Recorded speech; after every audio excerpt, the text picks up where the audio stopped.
Hi guys, আজ আমি বাদামের চাটনি বানাবো। তা এই বাদামের চাটনিটা তোমরা ফ্রিজের মধ্যে স্টোর করে রেখে দিতেও পারো, কিছু না হলেও 7-8 দিন থাকবে।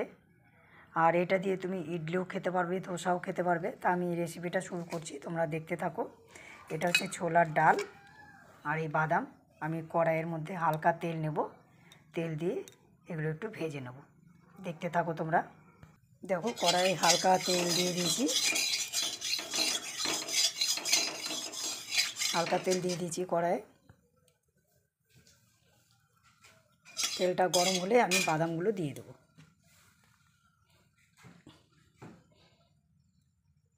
যেহেতু আমি কিছুদিন আগে ইডলির রেসিপিটা ছেড়েছিলাম, আজ চেষ্টা করছি ইডলিটা বানানোর, সেটাও ছাড়বো, তোমরা দেখবে।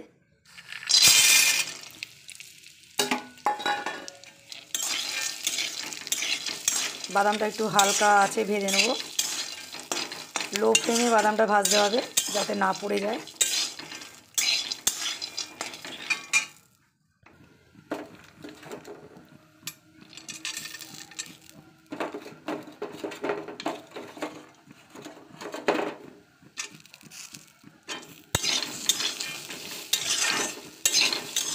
কয়েক কোয়া ছোলার ডাল দিলাম কটা,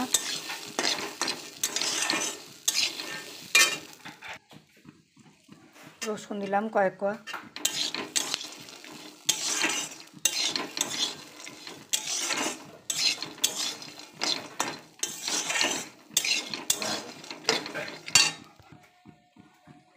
কারি পাতা দিলাম কটা। বাপ,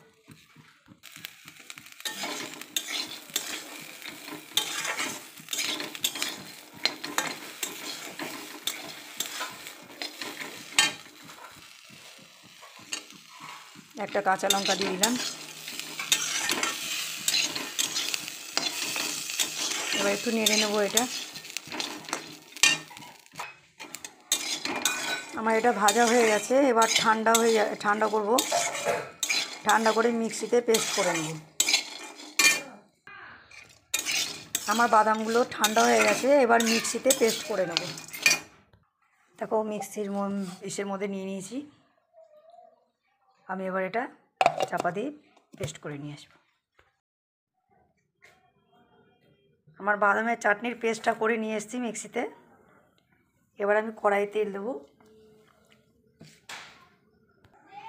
দেখো, কড়াইয়ে তেল দিয়েছি।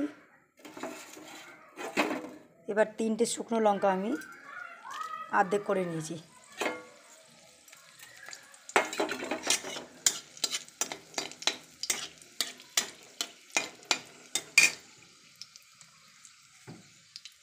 একটু সর্ষে দিয়ে দিলাম।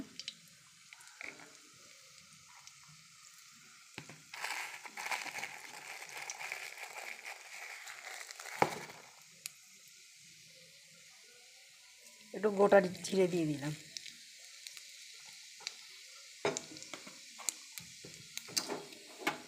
কটা কারি পাতা দিয়ে দিলাম।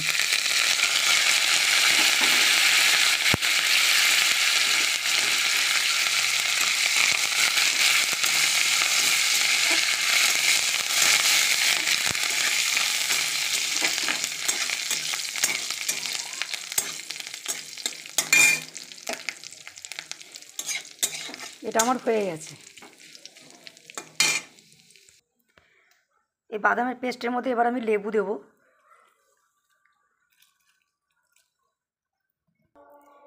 স্বাদ অনুসারে লবণ দেব।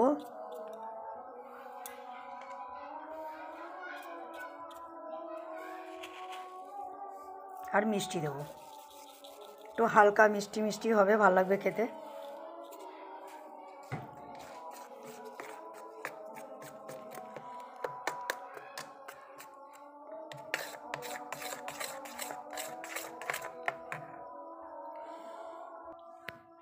দেখো, আমার লেবু, লবণ আর চিনি মিক্সড করা হয়ে গেল।